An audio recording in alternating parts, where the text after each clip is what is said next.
Pessoal da torcida tricolor, o São Paulo foi ao Pacaembu enfrentar aí o maior rival, o Corinthians, né, o atual campeão paulista e brasileiro, o Corinthians, que apesar de ter perdido algumas peças, apesar de alguma reformulação, está muito à frente do São Paulo nessa questão aí de começo de campeonato, porque o Corinthians já tem uma organização em campo que o São Paulo ainda está tentando criar. E o São Paulo que perdeu recentemente aí duas peças muito importantes, o Hernanes, que era um jogador que a gente esperava que ficasse pelo menos até a metade do ano, e o Prato, que acabou saindo aí pro River Plate. Esse não era esperado, foram duas perdas assim muito circunstanciais que acabaram atrapalhando um pouco esse planejamento do São Paulo. O São Paulo que ainda está contratando os reforços para o Campeonato Paulista para a temporada inteira. Então o São Paulo ainda teve o Diego Souza e o São Paulo ainda perdeu o Cueva, porque o Cueva não está comprometido com o clube. Então vamos por partes primeiro. Primeiro em relação ao Corinthians. O Corinthians começou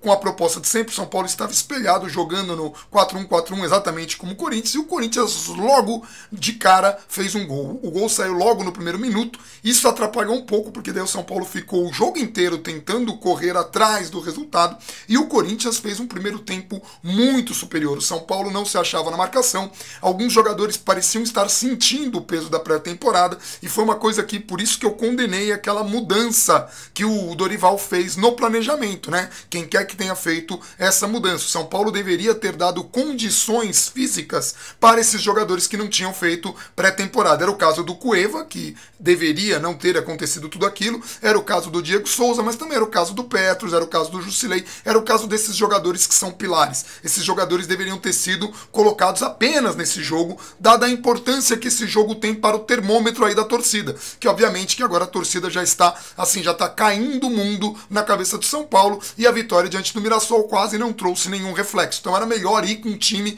um pouco mais inteiro. Ainda assim, o time do Corinthians, que parecia chegar com muita facilidade no gol do São Paulo, teve algumas grandes oportunidades, o São Paulo conseguia chegar eventualmente, mas com problemas na conclusão das jogadas. Teve duas bolas de cabeceio em que ele poderia ter feito na área, o gol, um chute do Shailon na trave que o Breno pegou o rebote e acabou chutando mal, e depois de insistir um pouco, São Paulo conseguiu o gol lá num cruzamento do Militão. Enfim, São Paulo empatou o jogo. Mas o Corinthians ainda, mesmo quando tomou o gol, parecia um time que sabia que se insistisse um pouco, acabaria achando ali na desorganização do São Paulo, nessa parte da física aí, acabaria achando o seu gol, e acabou achando o seu gol. Teve um gol impedido não, né, anulado, porque o jogador bateu com a mão, e assim, foi bem anulado, o jogador realmente domina a bola com a mão, mas assim, o Sidão falhou muito, né, um cruzamento do Jadson que o Sidão me sai batendo para baixo, me lembrou até o Denis, um horror,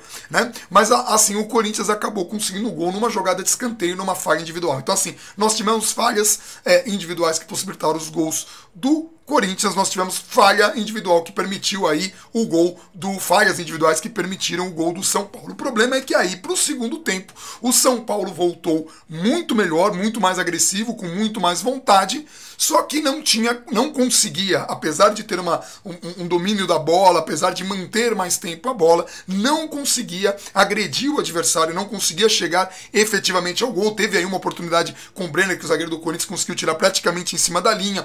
Teve várias jogadinhas, teve um gol do Marcos Guilherme que o Bandeira apitou o impedimento. Eu achei que estava na mesma linha, mas a televisão não repetiu muitas vezes os lances, e sempre que a gente acha a câmera ela tá um pouco em diagonal, é difícil de ver, mas a impressão que eu tive era de mesma linha. O Marcos Guilherme faz o gol, mas o gol acaba não validado, e aí, mesmo com toda a pressão, o Corinthians chegou bem pouco. Na verdade, sim, o primeiro tempo foi do Corinthians, com o São Paulo chegando pouco. O segundo tempo foi do São Paulo, com o Corinthians chegando pouco. Só que o Corinthians foi mais eficiente, fez os gols que precisava, e o Corinthians tem uma coisa que o São Paulo não tem, que é a tranquilidade. Dado aí os últimos jogos, São Paulo e Corinthians, com a vantagem do Corinthians, e é um time que vem conquistando títulos nesses últimos anos, em meio a esse jejum do São Paulo, que monta elenco, desmonta elenco, monta elenco, desmonta elenco, o São Paulo não consegue se encontrar, tá sempre desentrosado. A vantagem do Corinthians era muito grande e a pressão muito pequena. A pressão em cima do São Paulo é tão grande que acabou mudando o planejamento, que na minha opinião foi um erro.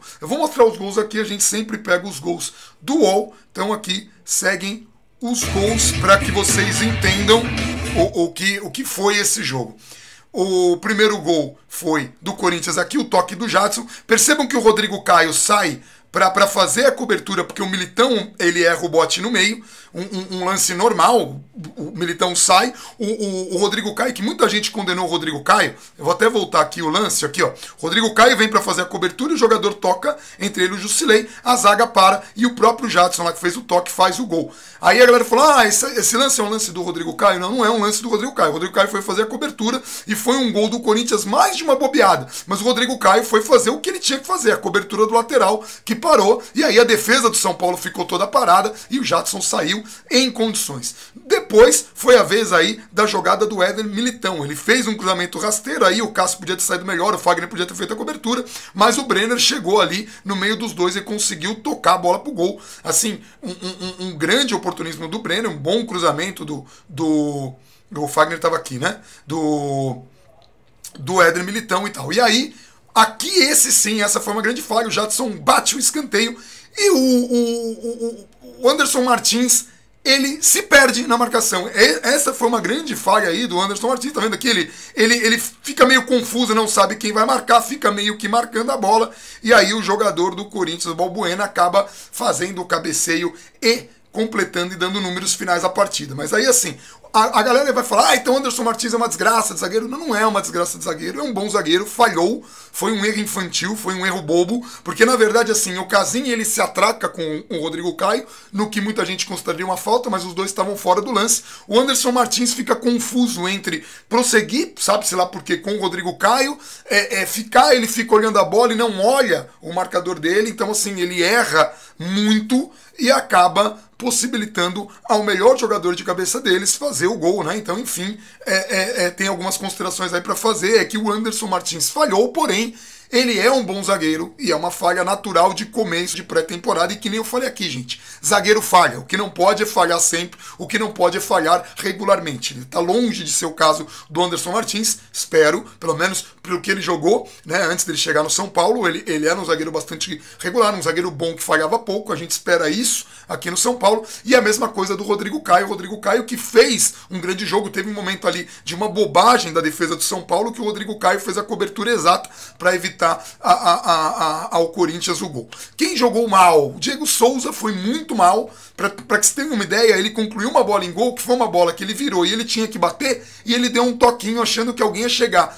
Ele virou de frente pro gol e não bateu. Então assim, um cara que joga de centroavante e não conclui nenhuma bola pro gol é um problema. Ah, mas a bola não estava chegando. Algumas bolas chegaram, algumas ele tem dificuldade porque o Diego Souza está visivelmente fora de forma, e por isso que eu falei que foi uma má ideia a troca do planejamento. E assim, eu falei antes desse jogo, falei antes do jogo contra o Mirassol, mas ganhou lá. Ok, mas não traz nenhum benefício. Tá? Então, em relação ao São Paulo, Diego Souza não foi bem, que não quer dizer nada, é começo de temporada, e com a chegada do Nenê e do Trellis, a posição dele pode mudar. Não foi o que indicou o Dorival na coletiva, mas pode. Não sabemos como o Diego Souza vai jogar, mas é possível que a bola chegue com mais qualidade. E o Nenê também deve, assim, diminuir a Cueva, a dependência do São Paulo. E antes que falem do Cueva, tá, gente? Cueva foi um irresponsável, tá? Porque eu vi gente defendendo o Cueva. Não tem o que defender o Cueva. Não é o São Paulo que está queimando o Cueva. O Cueva que está destratando o São Paulo. Não voltou quando precisava voltar. Não treinou quando precisava treinar, recebeu uma oferta e ficou bravinho porque queria ser vendido e não foi. A mesma coisa que ele fez com o Pintado contra o Santos, ele fez de novo, falou que ele só ia se ele fosse o titular, só que ele não tinha condições físicas para ser o titular. Por isso o Dorival estava poupando, porque não adianta colocar o cara e o cara se machucar como aconteceu na temporada passada e ficar fora dos jogos mais importantes. Então o Cueva foi um irresponsável e ele só não estava em campo hoje porque é um jogador irresponsável. E antes que falem, o São Paulo que exagerou, não foi. Até o técnico do Peru quer vir dar pito no cara.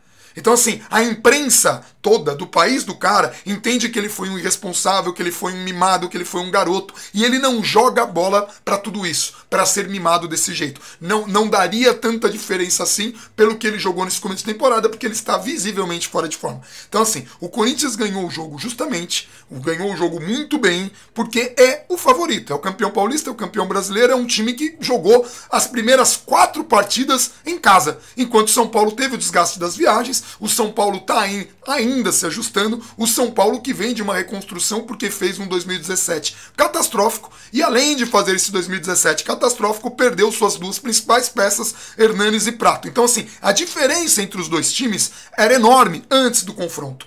E dentro de campo não foi o que se viu. Ainda que o Corinthians tenha ido melhor e tenha sido mais eficiente que o São Paulo em fazer os gols, a verdade é que o São Paulo teve um primeiro tempo ruim, no qual o Corinthians mandou no jogo e poderia ter feito um placar melhor, mas também não conseguiu. O São Paulo conseguiu ajustar a marcação, mas o Corinthians tava a impressão que se pressionasse mais conseguiria chegar. O São Paulo tentava chegar timidamente, mas errava o gol, errava as conclusões. E o segundo tempo, o São Paulo esteve muito melhor que o Corinthians, mas o Corinthians, essa era a proposta. O Corinthians estava bem postado, não deixava o São Paulo chegar com perigo, e quando o São Paulo chegava com algum perigo, no caso do Brenner, a zaga tirou, no caso do Diego Souza, uma tomada errada de decisão, em outras conclusões, erros na conclusão para o gol, o São Paulo não teve possibilidades de chegar ao resultado, ao empate. E vamos lembrar, quando eu falo jogou de igual para igual, a gente tem que pensar que o São Paulo teve 2 cabeceios na área, que o jogador nem precisou subir, né? O Militão foi um deles, cabeceou por cima do gol,